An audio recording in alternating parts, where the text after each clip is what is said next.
Juan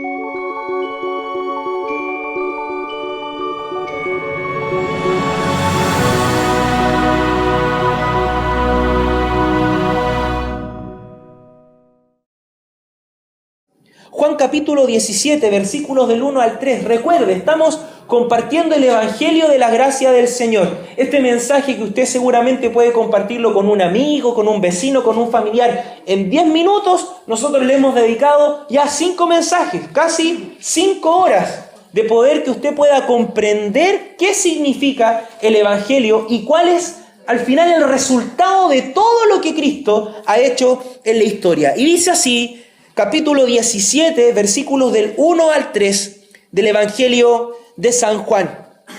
Estas cosas habló Jesús y levantando los ojos al cielo dijo, Padre, la hora ha llegado, glorifica a tu Hijo para que también tu Hijo te glorifique a ti, como le has dado potestad sobre toda carne, para que dé vida eterna a todos los que le diste. Y esta es la vida eterna, que te conozcan a ti, el único Dios verdadero, y a Jesucristo, a quien has enviado. Lo leemos una vez más. Estas cosas habló Jesús y levantando los ojos al cielo dijo, Padre, la hora ha llegado.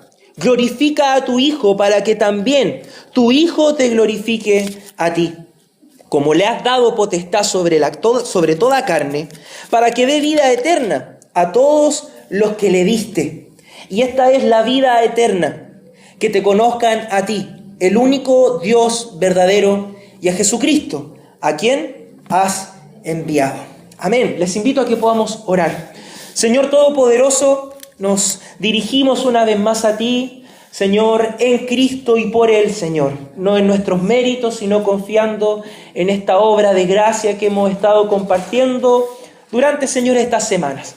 Queremos pedirte, Señor, que tú puedas bendecir tu palabra, que tú, Señor, puedas usar, Señor, mi vida, Señor, este vaso frágil, Señor, tantas veces inútil, que tú le puedas dar una utilidad, Señor, para tu gloria y alabanza, Señor. Que tú puedas ser exaltado en esta mañana, en este lugar, Señor. Que mi boca te glorifique y que esta semilla, Señor, que queremos sembrar en el corazón de la iglesia pueda dar fruto y fruto, Señor, abundante. Fruto para vida eterna, Señor. Te lo rogamos en el nombre de Jesús y confiamos en la obra del Espíritu Santo. Amén y amén. Como les compartía al inicio de lo que estábamos hablando respecto de esta dádiva de la gracia, si pudiéramos resumir la historia, nuestra historia, la historia de la salvación, aún desde antes de la fundación del mundo, la palabra más adecuada sería gracia. Para poder resumir toda nuestra historia, la palabra más adecuada sería gracia, un don inmerecido dado a toda la raza humana, incluso a aquellos que no creerán en Jesús. Cristo también es un don inmerecido. El mundo no era digno de Él.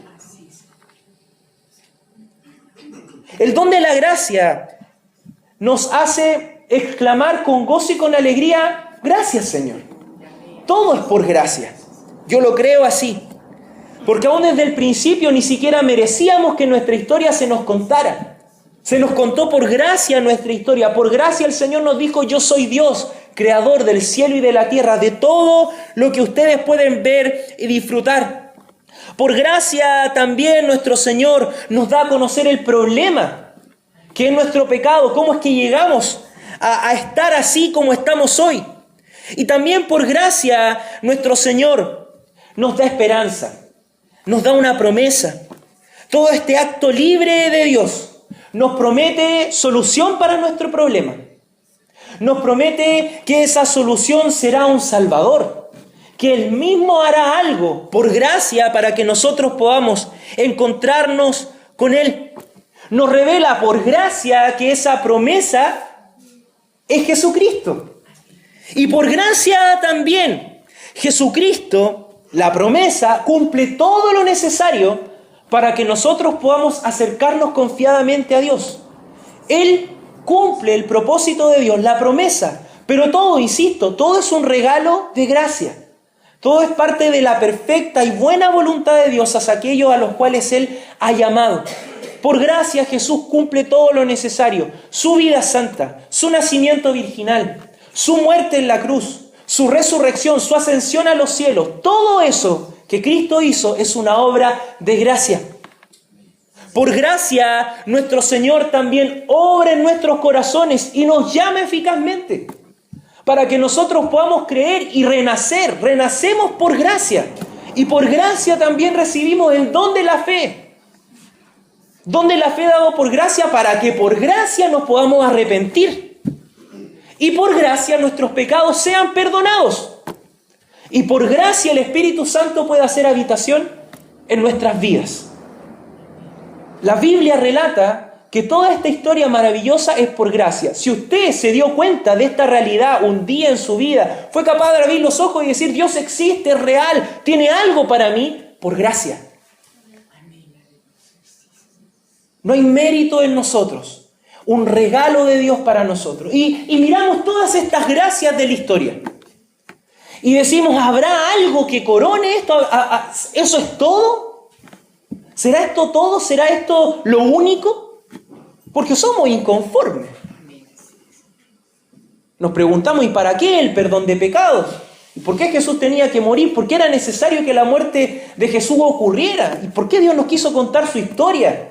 ¿Y qué hizo el pecado? De todo eso hemos estado compartiendo estas semanas. Romanos 6:22 dice lo siguiente: mas ahora que habéis sido libertados del pecado y hechos siervos de Dios, tenéis por vuestro fruto la santificación y como fin, como meta, ¿qué cosa? La vida eterna. Eso es lo que dice Romanos 6:22. Romanos 6:22 parte de donde nos quedamos la semana pasada. Parte en esa libertad del pecado que expresábamos. Parte diciéndonos que somos hechos siervos y siervos de Dios. Porque el Espíritu Santo ha venido a hacer una habitación en nuestra vida, en quienes han creído, han confesado a Jesucristo como su Señor y Salvador, arrepintiéndose de sus pecados, reconociendo su necesidad. Cristo hace una obra de gracia y nos hace siervos de Dios, porque el Espíritu Santo habita en nuestras vidas y nos permite servir a Dios. Recuerda, es algo activo. Siervo no es una persona que se sienta simplemente, sino que es alguien que obra bien. Por eso la palabra tiene esa fuerza. Siervo de Dios, hago lo que Dios dice que yo debo hacer. ¿Por qué puedo hacerlo? ¿Qué compartíamos la semana pasada? Porque el Espíritu Santo ha venido a hacer habitación en nosotros. Esa promesa se ha cumplido. Pero esto no termina. El texto continúa en Romanos y dice, tenéis por vuestro fruto, por nuestro fruto, la santificación y como fin la vida eterna. Esto se tiene que comunicar. Esto yo debo contárselo a ustedes. Esto debemos predicarlo también. No debemos quedarnos hasta ahí, listo, te arrepentiste ya. Ahora el Espíritu Santo te va a dar la fuerza para que tú puedas hacer todo lo que Dios dice que tienes que hacer. Tenemos que contar. La palabra del Señor nos dice en este texto de Romanos lo siguiente: tu vida de aquí en adelante debe no solo reconocer la justicia de Dios, sino ponerla por obra, teniendo presente que ese obrar te lleva a la vida eterna. Tu vida no solamente reconoce, oh, Dios es justo, qué bueno es Dios, Él me salvó, Él me rescató, mira lo que yo hice, pero mira lo que hizo Él. No solamente es reconocer, sino que también es ponernos al servicio de Dios, santificación. Ese proceso en el cual todo cristiano comienza a caminar desde el día en el cual Dios apareció en su historia. Lo que Él había determinado desde antes de la fundación del mundo ocurre en su historia. Y todo esto también es una obra de gracia. Pero dice el texto que, ¿cuál es la meta? ¿Cuál es el fin? La vida eterna. Y en esta mañana de eso vamos a compartir. ¿Qué es la vida eterna? ¿Qué es la vida eterna? Eso que la gente busca, la juventud eterna, el poder tener mucho más tiempo para disfrutar, porque para eso la gente ha buscado que el tiempo se extienda, ¿o no es así? Para poder disfrutar nuestros propios placeres y gustos. La palabra de Dios en este texto de Juan capítulo 17, que ya hemos leído, nos expresa lo siguiente, que esta gracia es la gracia definitiva, es la corona de todas las gracias de Dios. La vida eterna es aquello a lo que yo le llamo la dádiva de la gracia. Todas esas gracias que ya son un regalo, tienen un regalo. Y esa es la vida eterna. Pero es necesario que nosotros podamos, al momento de predicar la vida eterna, el regreso de Jesús, poder darle sentido a esto. Y que ese sentido tenga el sentido que el apóstol Juan, inspirado por el Espíritu Santo, comparte con nosotros en el Evangelio. ¿Por qué? ¿Por qué predicamos esto, queridos hermanos? ¿Por qué no solamente nos quedamos hasta aquí? Porque tristemente, hoy en día el evangelio que se predica o la concepción que la gente tiene de Cristo es muy enfocada a lo pasajero, a los bienes materiales, a la solución de los problemas y no a lo eterno. Hay un engaño presente en este mundo, aún en nuestras casas, en nuestras conversaciones. Engaño que nos invita a ir en busca de nuestros sueños como si Dios nos fuera a respaldar, solo por ser sus hijos. Y que nosotros, de una u otra manera, Dios nos ha salvado para hacer nuestros sueños realidad. Muchas veces el mensaje se matiza con estas palabras. Dios quiere darte esto, Él te necesita, tú lo necesitas porque Él va a hacer algo en ti y te va a dar todo lo que tú quieres. Pero fíjense, si ustedes leyeron conmigo, que Jesucristo conduce el corazón de aquellos que le escuchan a una sola meta, al igual que Pablo. ¿Sabe? La palabra vida eterna se repite bastante en el Nuevo Testamento. La vida eterna también era una promesa que los antiguos o aquellos santos hombres de Dios en el Antiguo Testamento también esperaban. ¿Pero qué es la vida eterna? ¿Cómo explicamos la vida eterna? ¿Cómo le decimos a las personas que no se trata de algo pasajero? ¿Cómo le decimos a las personas que el cambio es posible, que el encuentro con Dios es la muerte de tus sueños? Y el renacer a una realidad imposible que es posible por el Espíritu Santo. Yo hay algo que sostengo. ¿Cuál es el concepto que usted tiene de sueño? Los hermanos que son de aquí de casa saben a lo que les voy a hablar. Sueño es algo que como que uno no puede alcanzar. Dios no sueña. Él tiene realidades. Para Él todo es posible. Y las realidades de Dios son imposibles para ti y para mí. ¿Cuáles son las realidades de Dios? Ama a tu esposa, no mientas, no robes. ¿Cuáles son las realidades de Dios? Ama al Señor tu Dios, ama a tu prójimo, perdona a tu enemigo. Eso es imposible. Esa es la realidad de Dios. Nuestros sueños están puestos en otras cosas, tristemente. Malinterpretamos el texto de Mateo 6:33 donde dice: buscad primeramente el reino de Dios y su justicia y todas estas cosas serán añadidas. Predicando o acompañando muchas veces el evangelio al decir: busca a Dios y Él te va a añadir las cosas que tú quieres. O para que las cosas que necesitas lleguen, tienes que buscar a Dios. Y Dios pierde el foco de nuestra búsqueda. Por eso es importante, y me permito hacer esta introducción, entre comillas, que es parte del mensaje, hablar de esto. Porque después que terminamos de predicar, wow, el Señor nos contó nuestra historia, tenemos un Dios vivo, y yo estaba muerto, y a pesar de estar muerto caminaba, pero Dios me dio vida, y la salvación es del Señor, y Él en toda la historia reveló la salvación, y nos contó que en Jesús haría algo, y Él lo hace efectivo hoy en día, y parece que nos quedamos ahí listos. ¿Y para qué Dios hizo todo esto? ¿Para qué Dios nos quiso volver a traer a Él? ¿Para qué Dios murió en la cruz? ¿Para qué el Señor contó toda esta historia? El hombre escapa y dice: para que yo pueda disfrutar vida eterna. Ahora soy libre del pecado, ahora ya no tengo carga, no, ya no soy culpable. Así que ahora vivo tranquilo. Pero el mensaje del Evangelio nos vuelve a dirigir a Él. Todo lo que ha pasado en la historia, el plan de salvación, tiene un propósito. Y el propósito es que usted y yo nos encontremos con Dios. Y eso, aunque parezca una locura para las personas, para usted y para mí, no lo podemos callar. Dios no necesita de tu ayuda. No piense, hermano, pero pastor, que lo que pasa es que para que la gente se pueda acercar a la iglesia, vamos a contarle un poquito, que el Señor puede solucionarle los problemas, que el Señor puede sanar lo que vive, y quizás así van a llegar. Mal. Cristo no hizo eso. Pablo no hizo eso. Pedro no hizo eso. Por eso que murieron. Y por eso es que nosotros estamos vivos todavía. Entonces el mensaje de la gracia de Dios es una expresión que iba a ocupar al final. Y voy a parafrasear al apóstol Juan. ¿Ha escuchado la expresión gracia sobre gracia? Yo cuando imagino esa expresión pienso que Dios es la gracia sobre la gracia.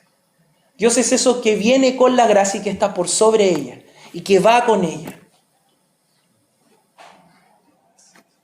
¿Es importante Dios para ti?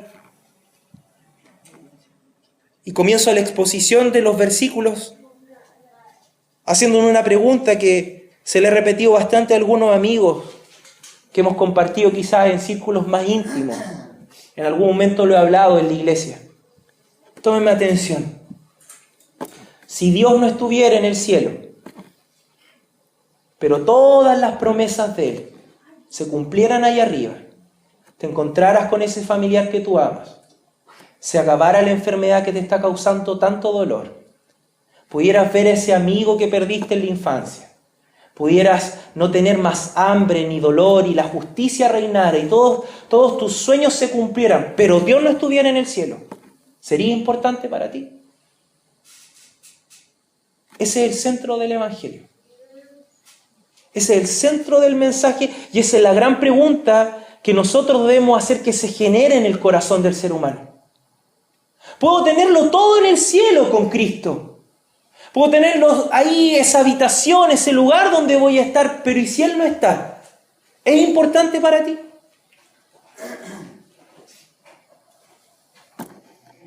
Juan capítulo 17, versículos del 1 al 3. Y vamos a hablar de estas gracias, de esta dádiva, de la vida eterna. Dice el versículo 1 lo siguiente. Ustedes lo leyeron conmigo. Estas cosas habló Jesús y levantando los ojos al cielo dijo: Padre, la hora ha llegado, glorifica a tu Hijo para que también tu Hijo te glorifique a ti. Propósito, la razón de la gracia. Este texto es maravilloso, hermano. En primer lugar es maravilloso porque nos cuenta que Jesús estaba hablándole algunas cosas a sus discípulos, no a una multitud, sino a su círculo más cercano. Desde el capítulo 14, 13 en adelante, Jesús comienza a contarles las cosas que van a ocurrir a sus discípulos. Les comienza a hablar, por ejemplo, de que Él tenía que partir, pero que enviaría un consolador semejante a Él, el Espíritu Santo. La promesa del Espíritu Santo. Les habla de las persecuciones, les habla del rechazo del mundo, les exhorta a permanecer en Él, la vid verdadera. El Señor es honesto respecto de lo que verdaderamente significa seguirle y amarle. En este encuentro que relata el capítulo 14 al 16 del Evangelio de Juan, Jesús habla con sus discípulos, tiene una conversación sentida, profunda, revela cosas a ellos. Ellos llegan a decir: ahora veo claramente.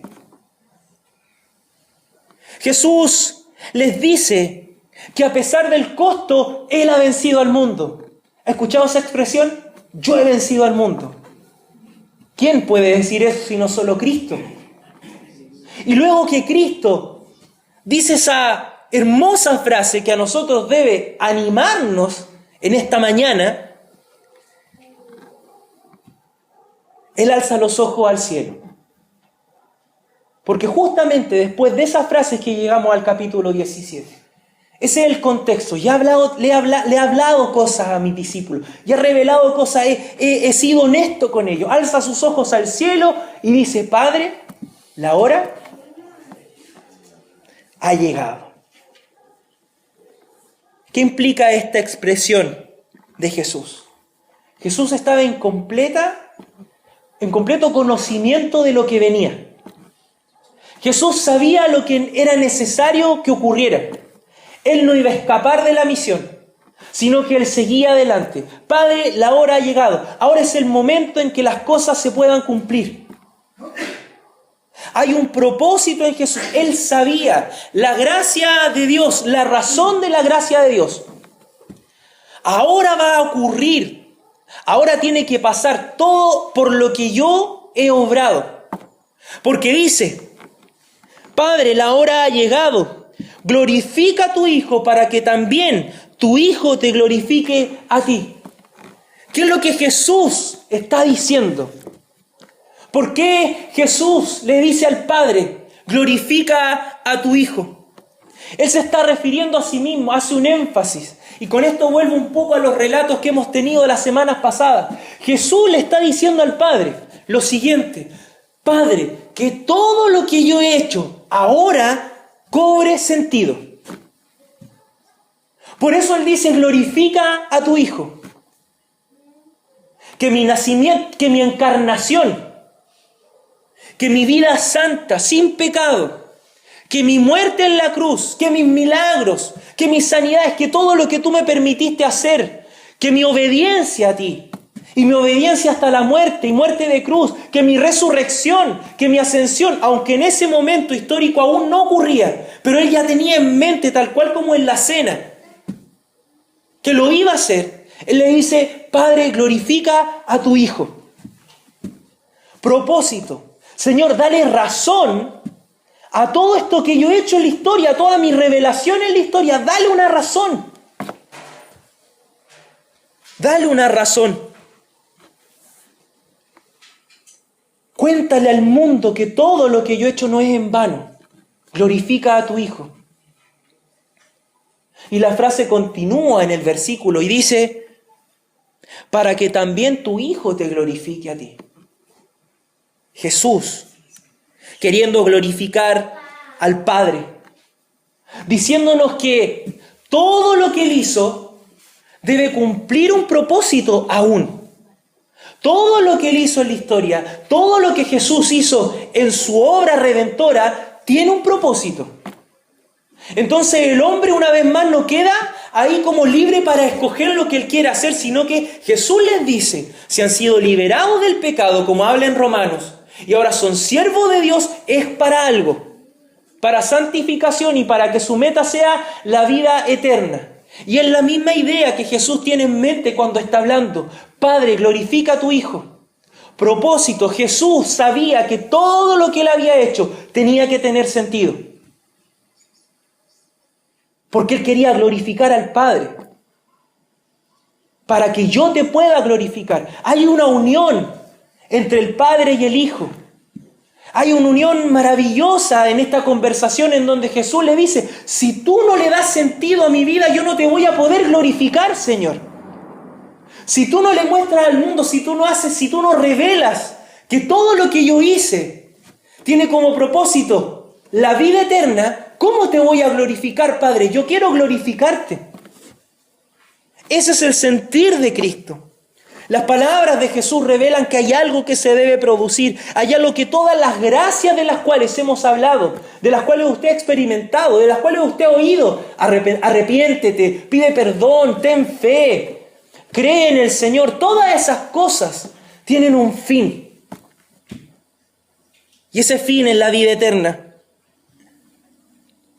¿Cuál es el resultado sublime de la obra de Cristo? El versículo 2 nos va a responder esto. Pero antes, le hago la siguiente pregunta. ¿Quiere usted glorificar a Dios? ¿Cuántos de nosotros hemos dicho, Señor, yo quiero glorificarte? La respuesta de Jesús es clara. Haga su voluntad. Vive el Evangelio. Esa es la seguridad de Cristo. Muestra a Dios. Muestra, Padre, que todo lo que yo he hecho tiene un propósito. Eso es lo que nos habla el versículo 1 del capítulo 17. Entonces, grabe en su corazón, todo lo que Cristo hizo tenía un propósito. No fue hecho al azar, no fue porque Él dijo, y ahora los dejo ahí. No, tenía un propósito. ¿Cuál era el propósito? La vida eterna. El versículo 2 dice lo siguiente: como le has dado potestad sobre toda carne, para que dé vida eterna a todos los que le diste. Si seguimos la idea del versículo 1, Jesús está diciendo, como tú, Señor, como yo quiero glorificarte, tú me has dado la potestad para poder dar vida eterna a todos aquellos a los cuales tú me has dado. Acción. Jesús quiere actuar. La obra de la gracia. La razón de la gracia llega a la obra de la gracia. La obra de la gracia es que Jesús tiene la potestad para darle vida eterna a usted y a mí. No hay otro en el cual podamos encontrar vida eterna ni esperanza. No hay otro modelo, no hay otro sistema, no hay otra filosofía, no hay otra religión. Jesús es el único que se presenta al mundo con una esperanza de vida eterna. Y una esperanza de vida eterna que es clara. Jesús da esperanza, afirma más la seguridad en esta finalización de su misión. Como me has dado potestad, aún no habiendo consumado su obra en la cruz, la seguridad de Jesús era clara. Yo tengo ya potestad porque voy a cumplir con la misión. Voy a llegar hasta el final. Sabemos que la Biblia nos dice que el Señor ha recibido todo poder, que su sacrificio, que su obra maravillosa en la cruz le ha coronado como rey. Pero aquí el Señor Jesucristo ya está diciendo, tengo la potestad. Tú me has dado potestad para poder dar vida eterna. ¿A qué nos lleva eso, hermanos? Entonces, todo lo que Jesús hizo en la historia, desde el momento en el que nosotros, desde antes de la fundación del mundo, pero en nuestra historia, desde el momento en el que Adán y Eva pecaron, desde ese momento, toda la revelación de Jesús, hasta el momento en el que murió en la cruz, resucitó y ascendió a los cielos, todo eso era para esto. Ese es el sentido del primer versículo. Glorifica a tu Hijo para que tu Hijo te pueda glorificar. Como le has dado potestad sobre toda carne, para que dé vida eterna a todos los que le diste. Amén. Para que le dé vida eterna a todos los que le diste. El resultado sublime de la obra de gracia, el propósito del plan de salvación es la vida eterna. Jesús en 2 palabras encierra toda su obra. Vida eterna. Todo lo que Jesús hizo en la historia y ha hecho en su vida lo encierra en 2 palabras. En vida y en eternidad. Todo lo que Él hace posible que usted pueda tener vida eterna. Él tiene la autoridad para poder hacerlo.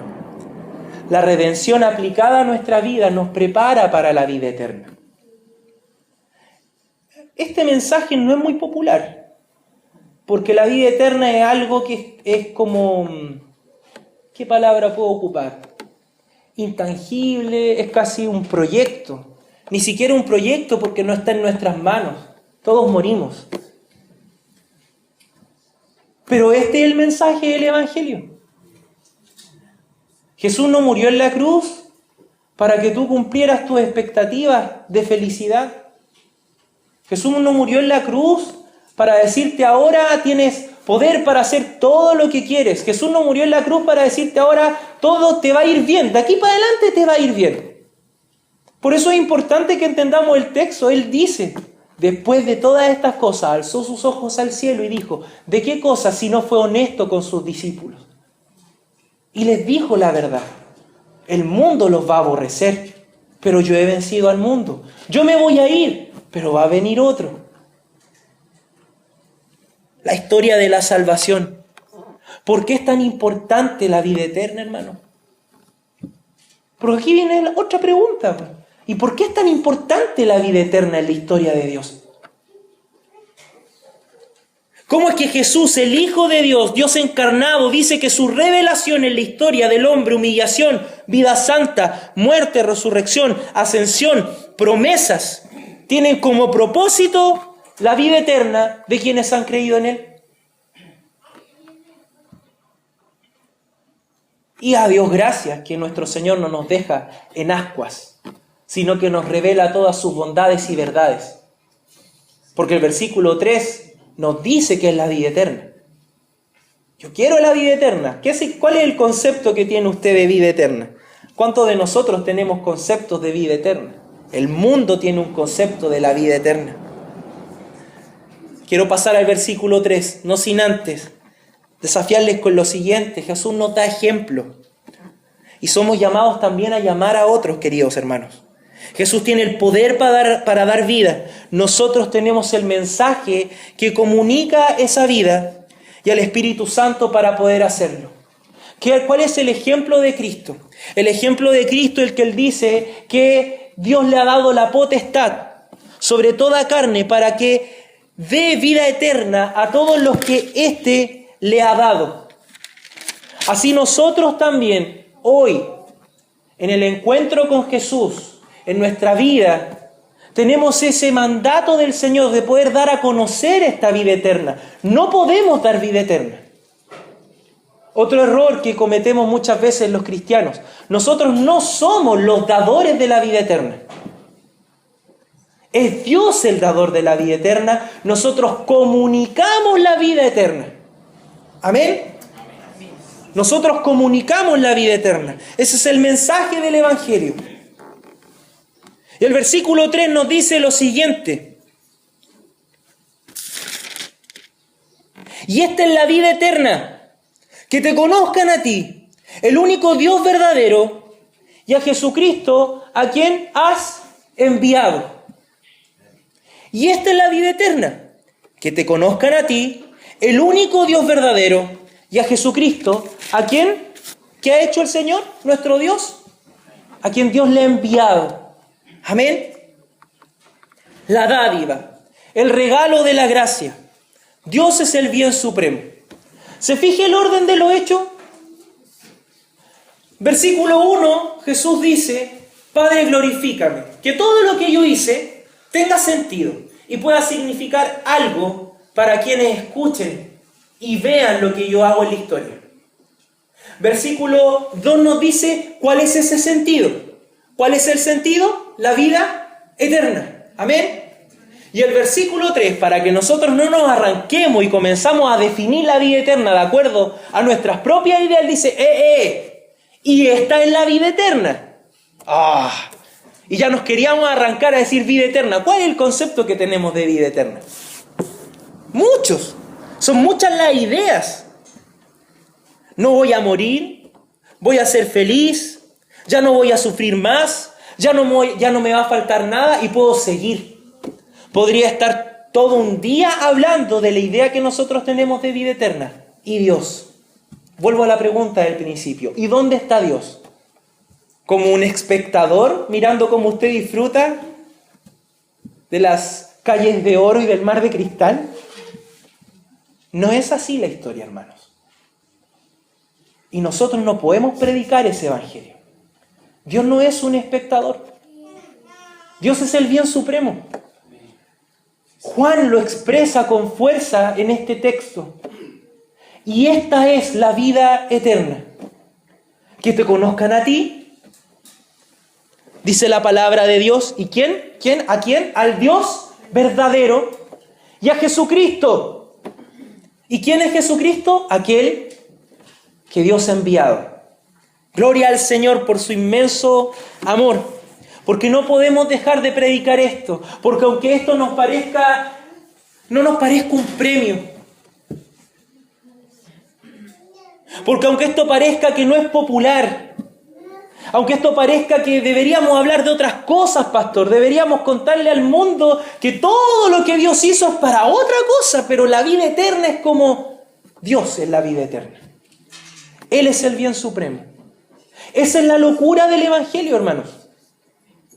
Locura no es que Dios pueda sanar a un enfermo de cáncer. Es más, locura no es que Dios pueda darnos todas las cosas que queremos. Eso no es una locura. Locura es que Dios sea el único bien del evangelio. Eso es locura. Locura es que usted le diga a una persona a la cual está compartiendo el mensaje y cuando esa persona se arrepienta y reconozca a Jesús como su Señor y Salvador y está ahí como contento, ¿y ahora qué hora viene? ¿Qué viene ahora? Dios. Y nada más, Dios es el bien supremo. Para eso Jesús quería que el Padre le glorificara, para dar vida eterna, porque vida eterna significaba y significa hoy conocer a Dios.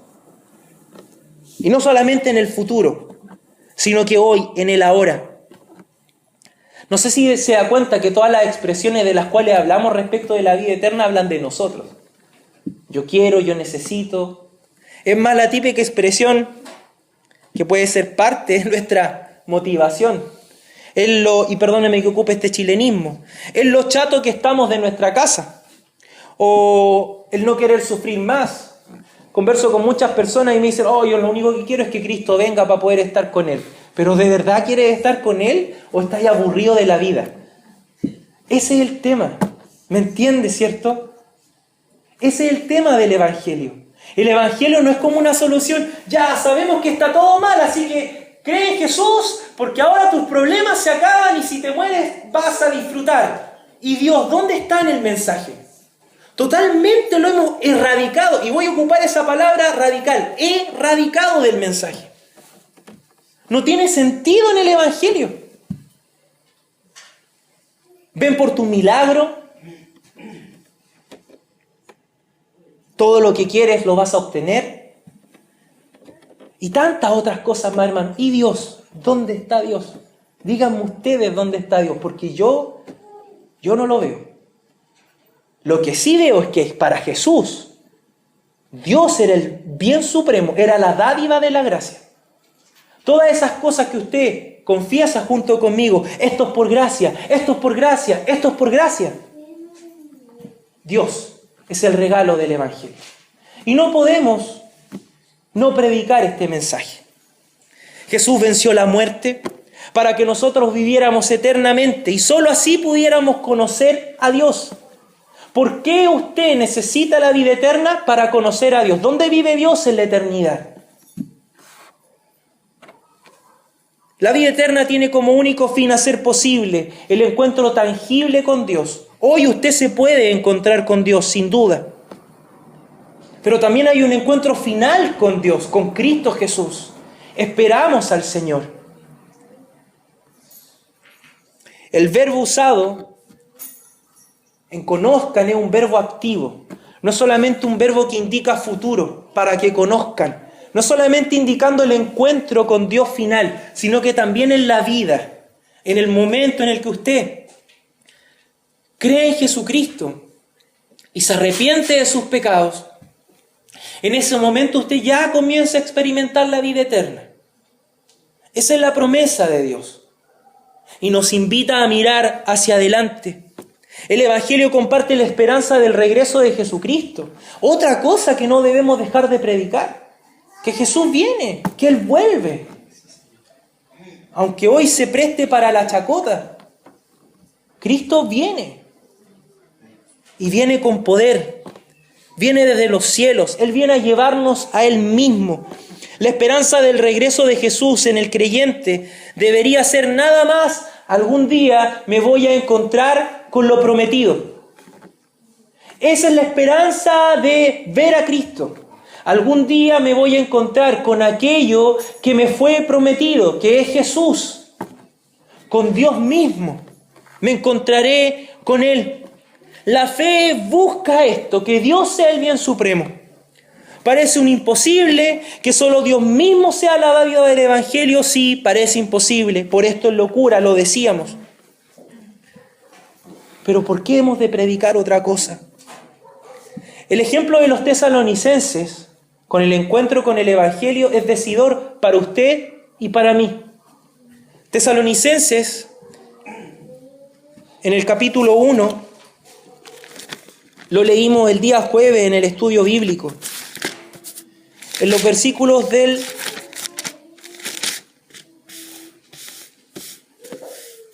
9 en adelante, 9 al 10 dice lo siguiente, porque ellos mismos cuentan de nosotros la manera en que nos recibisteis y cómo os convertisteis de los ídolos a Dios, para servir ¿a quién?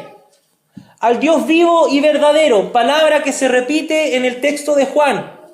¿Qué es la vida eterna? ¿Conocer a quién? Al Dios vivo y verdadero. Si me quiere acompañar, acompáñeme. Cuando yo hago así, para que usted repita en voz baja lo que yo estoy diciendo. Se repiten las palabras una vez más aquí en el texto. Dice, los tesalonicenses se convirtieron de sus ídolos ¿a quién? Al Dios vivo y verdadero. ¿Qué es la vida eterna? ¿Conocer a quién? Al Dios vivo y verdadero. Y el texto continúa y dice que juntamente con convertirse a este Dios vivo y verdadero, ellos esperan de los cielos a su Hijo, al cual resucitó de los muertos, a Jesús, quien nos libra de la ira venidera. Jesús presente, la venida de Cristo, la esperanza bienaventurada, el deseo del creyente de encontrarse y conocer a Dios cara a cara. El versículo 3 del capítulo 17 insiste en lo mismo, que conozcan al Dios verdadero y a Jesucristo, al Hijo, a quien Él ha enviado. Entonces la predicación comunica estas verdades. Pregunta, cuando usted escuchó por primera vez el Evangelio, si es que lo ha escuchado, si veo rostro, algunos hermanos no los conozco aún, pero no sé si todos han escuchado el Evangelio, espero compartirlo en algunos breves minutos cuando termine el mensaje, pero si el Evangelio no produce esto, si el Evangelio no le comunica esto, no ha terminado el Evangelio, no cumple su misión, no cumple su propósito. El Evangelio debe comunicar la dádiva de la gracia. El Evangelio debe decirte todo lo que ha ocurrido es para esto, para que conozcas a Dios y a su Hijo, a quien Él ha enviado. El Salmo 16 en el versículo 2 dice, oh alma mía, dijiste a Jehová, tú eres mi Señor, no hay para mí bien fuera de ti. Oh alma mía, tú eres mi Señor, no hay para mí bien fuera de ti. ¿Cuántas veces ha hecho esa oración? ¿Ha leído? Los que tienen Facebook, ¿cuántos la han publicado? Pero seamos honestos, ¿hay bien fuera de Dios?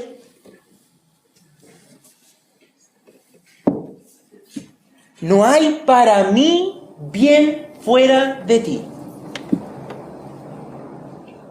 ¿Qué implica eso? Soy capaz de abandonar todos mis placeres de este mundo, mis proyectos, por ti. Así de radical es el mensaje del Evangelio. Así de hermoso también, hermano, porque a eso nos llama Cristo. ¿Se ha puesto a pensar que si Jesús hizo todo lo que hizo, solo para que usted tuviera vida eterna y conociera a Dios, tendrá valor otras cosas? ¿He de buscar otro bien? ¿He de comunicar otro bien? ¿No es nuestro llamado poder decirle a las personas que este es el resultado del plan de salvación? Nosotros debemos anunciar como parte del Evangelio esta verdad.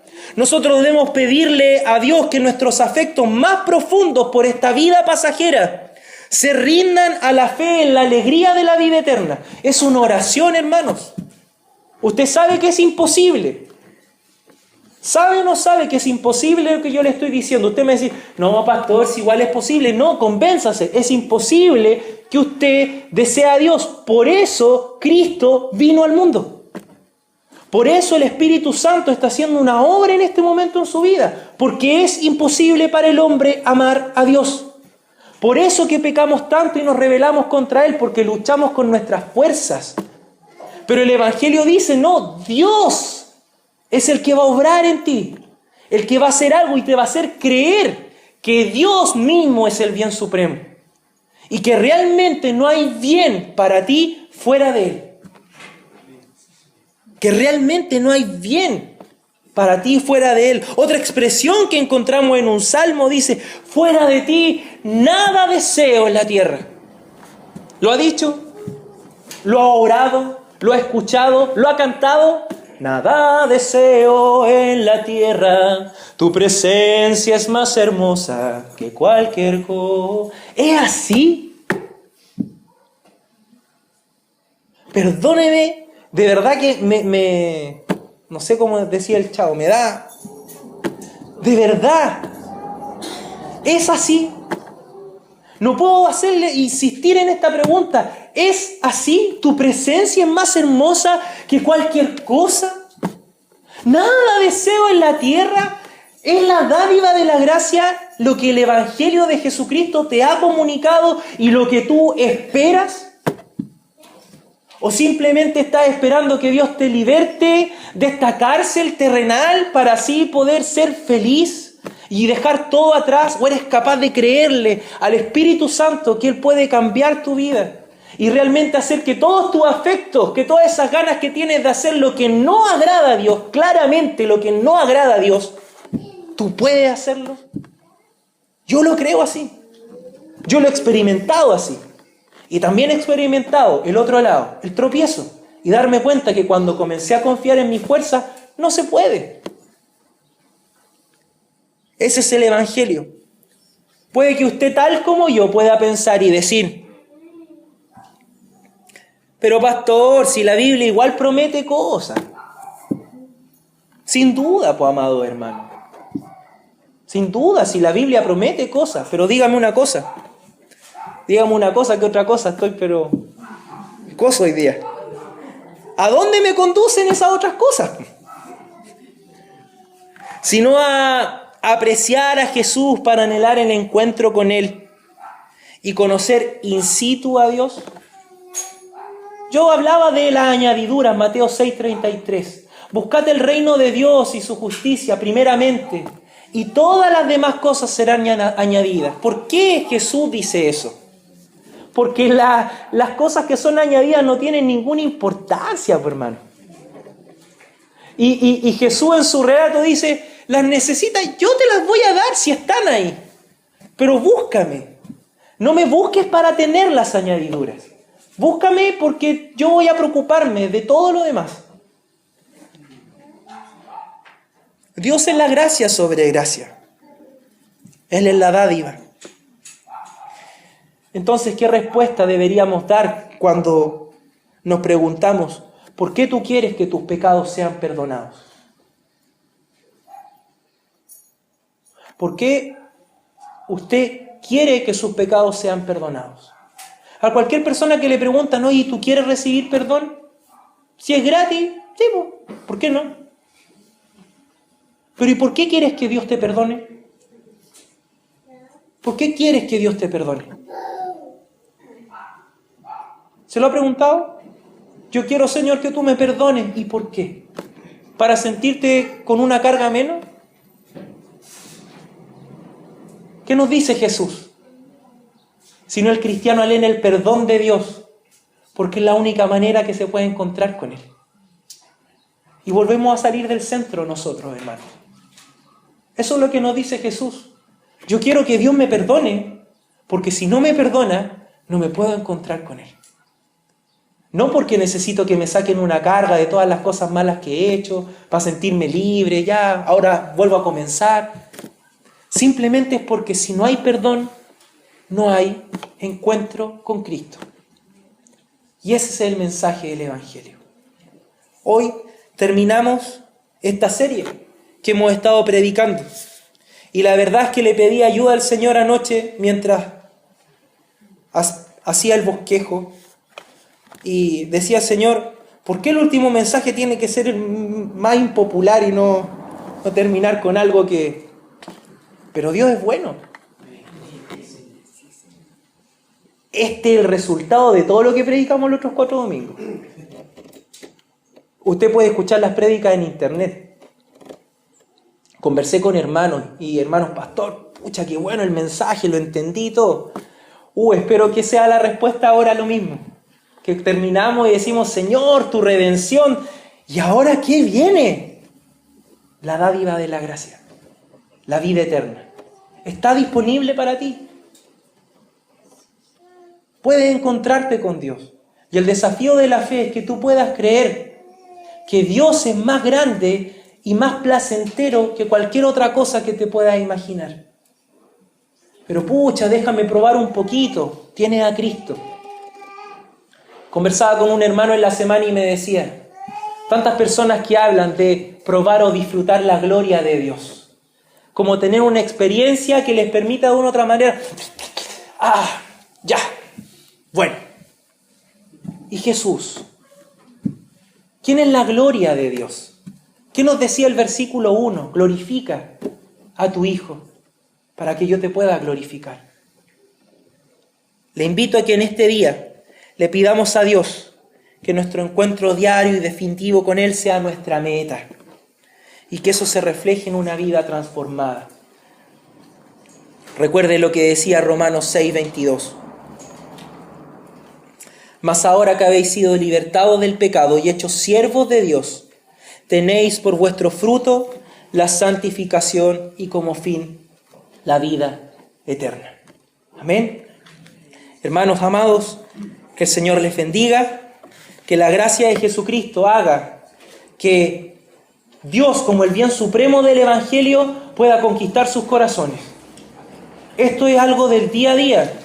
Puede que usted lleve muchos años en el Evangelio y usted aún no se convenza de esta verdad. Puede que usted lleve años en el Evangelio y nunca haya escuchado esto. Y siempre le han dicho que Jesús lo rescató para hacerle un hombre feliz, una mujer exitosa, para que todos sus anhelos se cumplieran y se lo hayan enrostrado y usted lo tenga grabado en su mente y lo decrete y lo declare y tantas barrabasadas.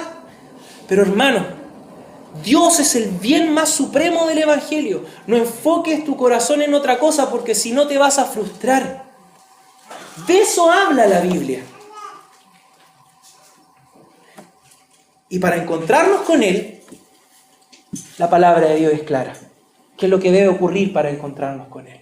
Les invito a que nos pongamos de pie y podamos orar en esta mañana y dar gracias a nuestro Señor. Oh Dios Todopoderoso, tuya es la gloria y la alabanza. Gracias Señor Jesús por desear ser glorificado. Gracias Señor Jesús por querer comunicar esta verdad. Gracias Cristo porque por muy impopular que parezca, Señor, nosotros somos llamados a no decir otra cosa más que esta verdad, Señor, que tú has revelado en la Escritura. Qué maravilloso, Señor, es entender que todo lo que tú hiciste en la historia tenía como fin darnos vida eterna. Porque la vida eterna es conocerte a ti, Señor. Porque la vida eterna es conocer a aquel que ha sido enviado por el Padre.